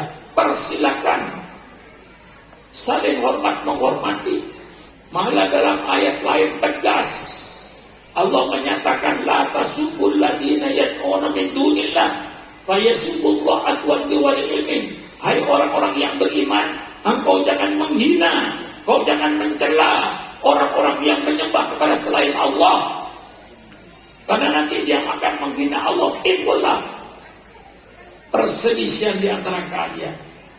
Hidup bertetangga, saling hormat menghormati, saling harga menghargai antar umat beragama, tapi bukan berarti membenarkan semua agama. Membenarkan semua agama hukumnya kafir, murtad. Jelas yang saya jelaskan ini. Membenarkan semua agama murtad. Kami dalam toleransi itu saling hormat menghormati antar umat beragama, saling harga menghargai antar umat beragama, tapi bukan berarti membenarkan semua agama. Membenarkan semua agama murtad, kafir. Jelas toleransi. Bagaimana peradaban kita bernegara, berbangsa. Ini yang kadang-kadang ulama kurang berani untuk menyampaikan tentang politik Quran, tentang politik sunnah Rasulullah. Imam Mawardi menyatakan bahwa mendirikan negara ini hukumnya wajib, aklan wa syar'an. Secara hukum akal kita wajib mendirikan negara, karena bangsa tidak ada pemimpinnya akan menjadi bangsa barbar, akan menjadi bangsa yang arogan, akan menjadi bangsa yang semau gue, yang kuat menindas yang lemah, yang kaya menindas yang miskin. Hukum tidak ada, yang ada cuma hawa nafsunya. Ini bahayanya kalau tidak ada negara. Maka mendirikan negara secara hukum akal wajib, secara hukum agama wajib. Mengapa Rasulullah bikin negara Madinah, dilanjutkan oleh Sayyidina Abu Bakar, Umar, Utsman, Ali sebagai khulafaur rasyidin? Maka mendirikan negara hukumnya wajib, aklan wa syar'an. Kurang tegas bagaimana Islam? Kemudian bagaimana bentuk negaranya? Islam alhamdulillah tidak menentukan bentuk negara. Mau bentuk kerajaan, persilahkan. Ya malikal mulki tu'til mulka man tasha wa tanzi'ul mulka mimman tasha. Mau berbentuk khilafah, persilahkan. Kayak khulafaur rasyidin. Dan firman Allah pada Nabi Daud, ya Daud, inna ja'alnaka khalifatan fil ardi. Mau berbentuk kesultanan kayak Brunei, kayak Malaysia, persilakan. Waj'alni min ladunka sultanan nasiro. Mau berbentuk republik kayak Indonesia, diperintah oleh kekuasaan rakyat, persilahkan. Wa amruhum shura bainahum. Republik dipimpin oleh presiden, persilakan. Kesultanan dipimpin oleh sultan, persilakan. Khilafah dipimpin oleh seorang khalifah, persilakan. Kerajaan dipimpin oleh seorang raja, persilakan. Yang namanya raja, yang namanya khalifah, yang namanya sultan, yang namanya presiden cuman berbeda kata. Semuanya satu arti, pemimpin negara. Presiden pemimpin negara, sultan pemimpin negara, khalifah pemimpin negara, raja pemimpin negara. Persilakan kata Quran, kau bikinlah negara, apapun bentuknya persilakan. Yang penting bukan bentuk negaranya, isinya dari negara itu. Negaramu berbentuk kerajaan, persilakan ke Saudi Arabia. Yang penting perintah Allah jalankan, larangan Allah jauhi. Negaramu berbentuk khalifah, persilakan. Yang penting perintah Allah jalankan, larangan Allah jauhi. Negaramu berbentuk kesultanan yang dipimpin seorang sultan, persilakan. Yang penting perintah Allah jalankan, larangan Allah jauhi. Negaramu berbentuk republik yang dipimpin oleh seorang presiden seperti Indonesia ini, persilakan. Yang penting perintah Allah jalankan, larangan Allah jauhi. Ini prinsipnya bernegara. Ini peradaban Islam dalam bernegara. Saya sampaikan kepada bangsa Indonesia, kau mau pakai bangsa Indonesia, persilakan. Engkau tidak mau pakai, saya tidak kecewa. Wa ma alaina illal balagul mubin. Kewajiban seorang makmum cuma menyampaikan. Mau dipakai alhamdulillah, tidak mau dipakai seorang makmum menyampaikan. Inilah peradaban Islam dalam politik. Bukan nama negaranya yang penting, tetapi isi negara itu yang penting. Apa isinya? Menjalankan perintah Allah, menjauhi larangan Allah, apapun bentuk negaramu. Islam menuju kepada baldatun thayyibatun. Ya. Dalam kitabnya Umar Ibn Abdul Aziz, saya baca ada 4 pilar untuk menuju negara adil, untuk menuju negara makmur, untuk menuju negara sejahtera. Dalam Al-Quran ada 4 pilar. Pilar yang pertama dikatakan wasawirhum fil amri, musyawarah.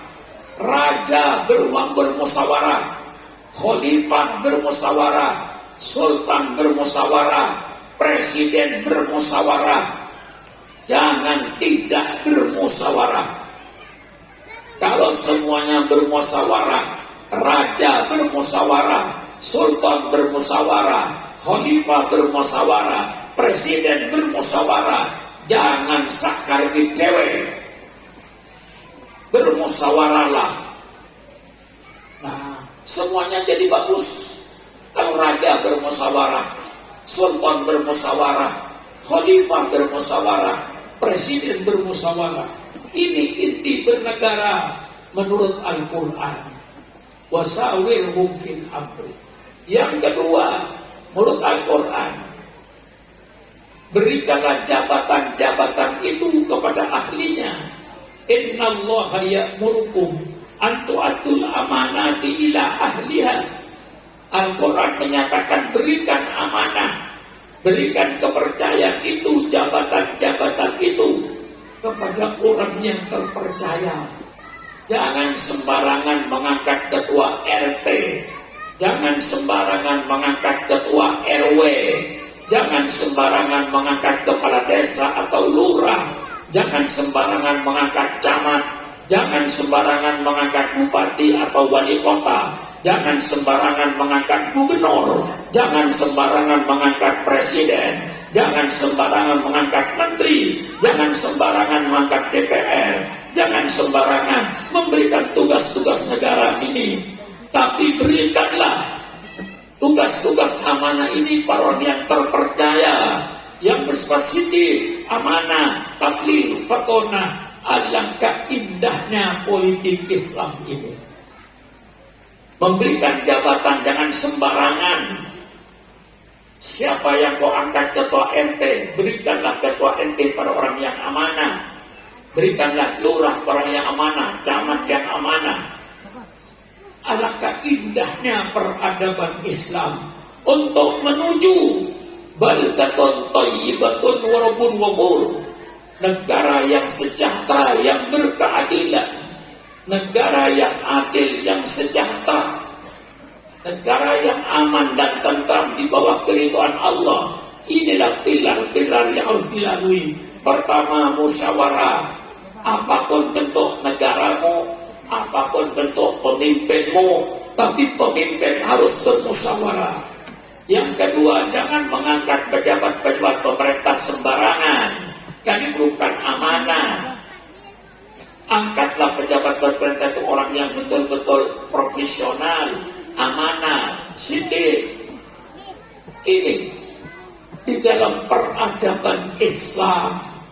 Yang ketiga, untuk menuju negara baldatun thayyibatun wa rabbun ghafur. Quran ngasih tahu, wa idza hakamtum bainan nas an tahkumu bil adli. Tegakkan hukum yang adil. Dengan keadilan inilah akan terwujud negara sejahtera. Jangan ada kezaliman. Dan yang meletakkan manusia di depan hukum sama bukan profesor-profesor dari Amerika, bukan profesor-profesor dari Eropa. Yang meletakkan manusia di depan hukum sama adalah junjungan kita Nabi besar Muhammad Sallallahu alaihi wasallam. Ketika seorang wanita dari golongan Al-Makhzumiyah bangsawan nyolong, maka tokoh Quraisy bingung, masa anak orang gede mau dipotong tangannya. Diutuslah Usama bin Zaid menghadap Rasulullah supaya wanita ini tidak dipotong tangannya. Usama bin Zaid menghadap Rasulullah. Dia sampaikan yang nyolong ini anaknya orang gede, anaknya orang besar Rasulullah. Apakah ada hukum selain potong tangan? Begitu Rasulullah mendengar ucapan Usama, Rasulullah berdiri, lalu dia bersabda, ya Usama, qad halaka man kana qablakum. Wahai Usama, sudah hancur bangsa-bangsa sebelum kamu dahulu. Mengapa bangsa itu hancur? Rasulullah jelaskan, idza saraqa fihim as-sarifu tarakuhu. Kalau yang nyolong orang gede, mereka biarkan, bahkan kadang-kadang dibela. Inilah hancurnya satu negara. Wa idza saraqa fihim ad-dhaif wa aqamul khan. Kalau yang nyolong rakyat kecil maling ayam, semuanya teriak, tegakkan hukum, tegakkan hukum, tegakkan hukum untuk maling ayam. Untuk koruptor-koruptor yang kelas kakap, mereka dilindungi di hotel-hotel, tidak dikenai hukum. Kadang-kadang inilah hancurnya satu negara. Kurang jelas apa politik Islam ini. Maka saya fanatik dengan Islam, karena saya ngerti ajaran Islam ini. Saya ngerti politik Islam ini, baik politik rumah tangga, baik peradaban rumah tangganya, peradaban bertetangga, peradaban ekonomi, yang tidak boleh dengan cara yang haram. Lalu dalam berpolitik, saya cinta Islam karena saya tahu peradaban Islam. Mari diadakan musyawarah adu peradaban.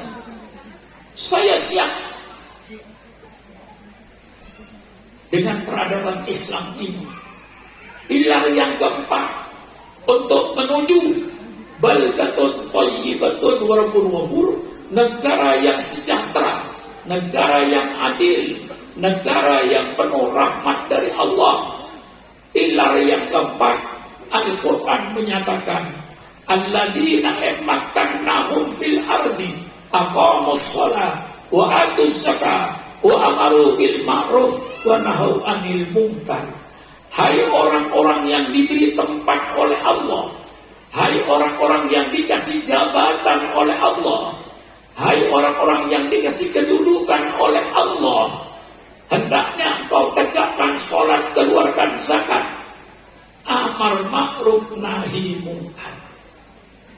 Ketua RT-nya amar ma'ruf nahi mungkar, ketua RW-nya amar ma'ruf nahi mungkar, lurah atau kepala desanya amar ma'ruf nahi mungkar, camatnya amar ma'ruf nahi mungkar, bupati wali kota amar ma'ruf nahi mungkar, gubernurnya amar ma'ruf nahi mungkar, presidennya amar ma'ruf nahi mungkar, menteri-menterinya amar ma'ruf nahi mungkar, anggota DPR-nya dan pejabat-pejabat pemerintahnya amar ma'ruf nahi mungkar, baru negara beres. Ini peradaban dan politik Islam. Saudara mau makai persilakan, saudara tidak mau makai pun syukran makmun sudah menyampaikan, wa ma alaina illal balagul mubin. Bagaimana negara akan sejahtera kalau di antara pejabat-pejabat pemerintahnya ada yang ikut menjual narkoba? Bagaimana akan menuju baldatun thayyibatun wa rabbun ghafur kalau di antara pejabat-pejabat pemerintahnya membekengin penjudian, membekengin minum-minuman keras, membekengin perzinaan? Hancurlah negara ini.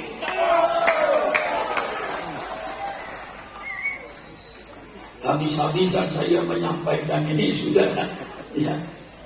Dan tidak usah curiga, Pak Suprapto pidato itu apa sih maunya? Mau jadi gubernur, mau jadi presiden, mau jadi menteri, mau jadi bupati? Oh tidak, itu sudah masa lalu. Mungkin kalau ketika saya umur 30 tahun mungkin. Sekarang sudah tidak ada. Mau jadi bupati, syukran makmun sudah ketuaan. Mau jadi gubernur sudah ketuaan. Mau jadi presiden sudah ketuaan. Mau jadi menteri ketuaan. Sudah tua. Tapi bu,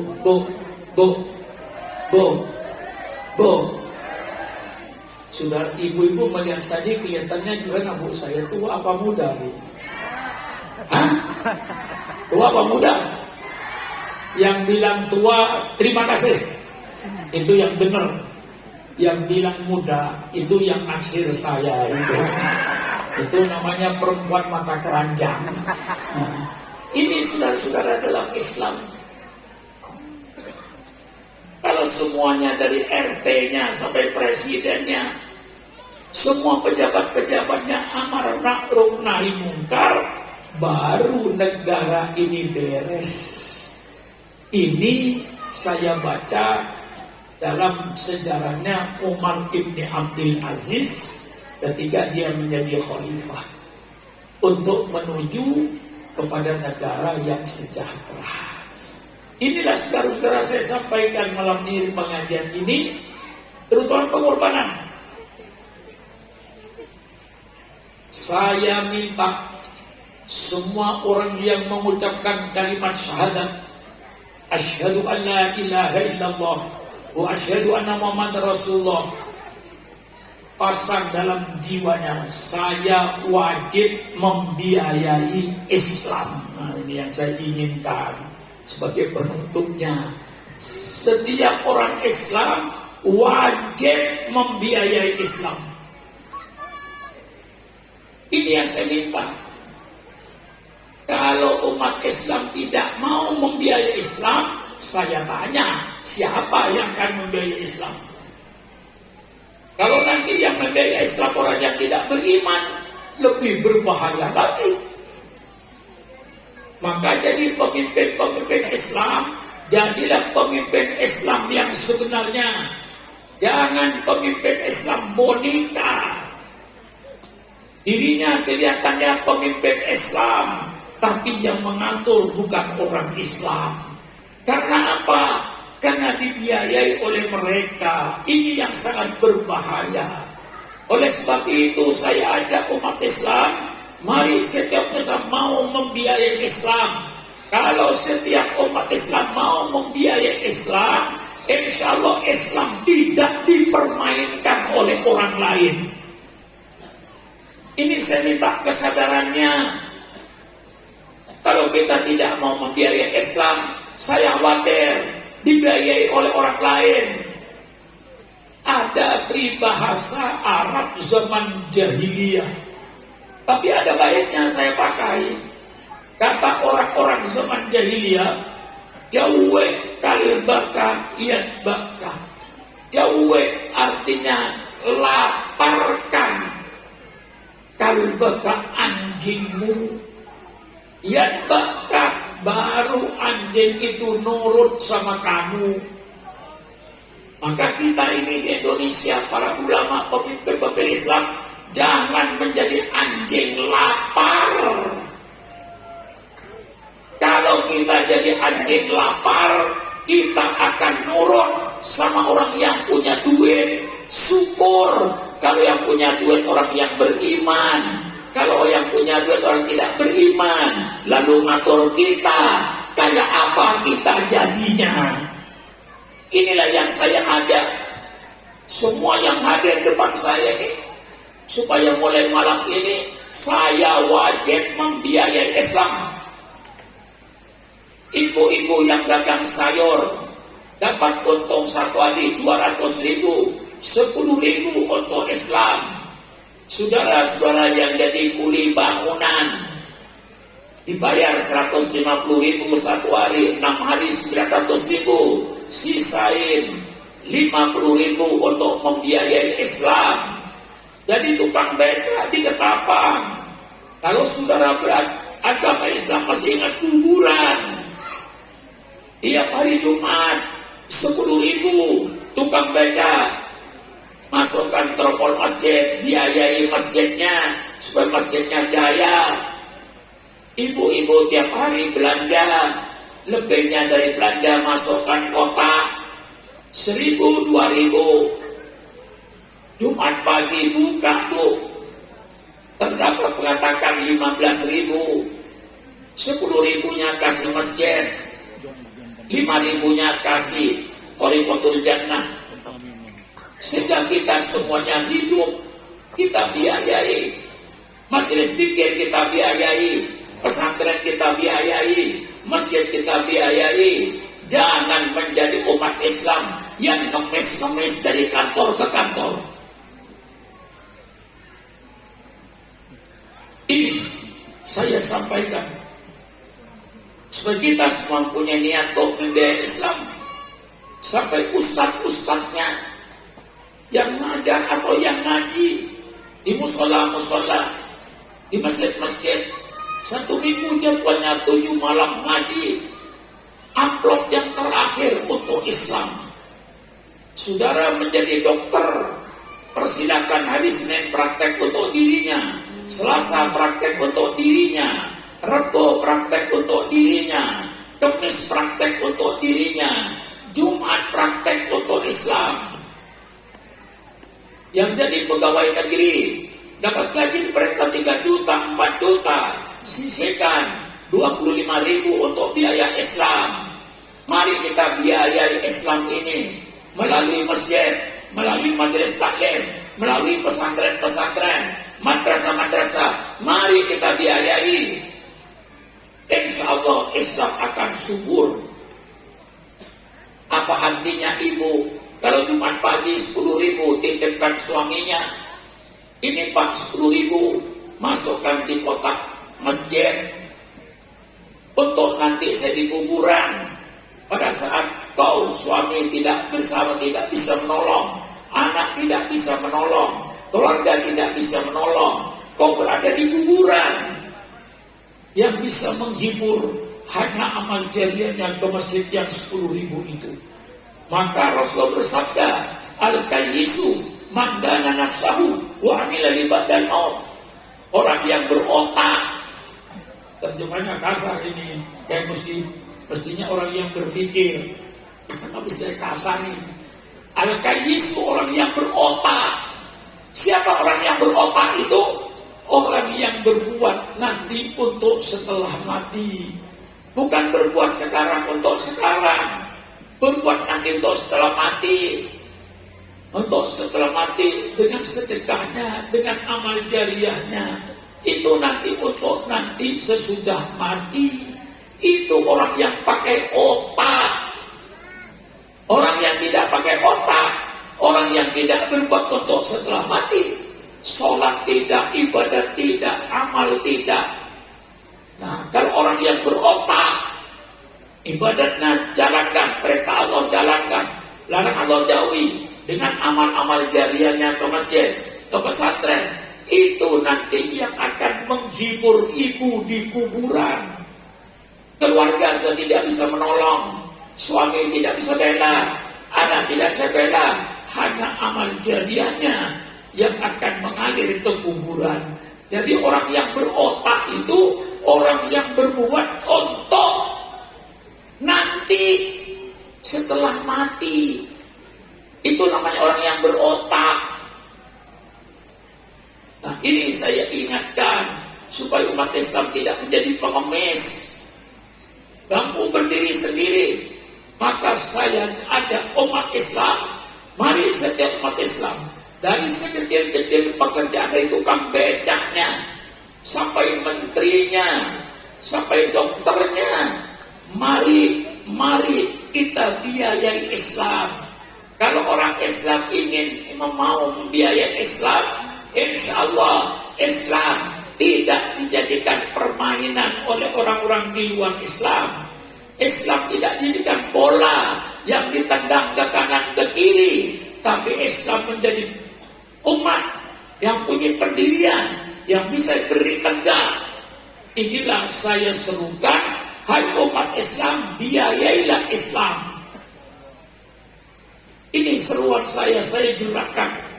Ya insya Allah hampir seluruh Indonesia saya gerakkan, supaya setiap orang Islam mulai malam ini pasang niatnya, ibu-ibu di dapur-dapur, tukang-tukang becak, pegawai-pegawai negeri, dokter-dokter, kiai-kiai, ustaz-ustaz, ayo kita beramai-ramai membiayai Islam agar Islam tidak dipermainkan oleh orang lain. Ini seruan saya dengan pengorbanan. Inilah saya kira yang saya sampaikan. Mari, karena saya disuruh tadi nutup dengan doa, mari kita tutup dengan doa atau yang doa orang lain. Ya, saya cukup berpidato, ya berceramah, ya karena saya disuruh doa, nanti doa, tapi setelah saya nanti dari para habaib ada yang ikut berdoa. Jadi doa semakin banyak semakin bagus.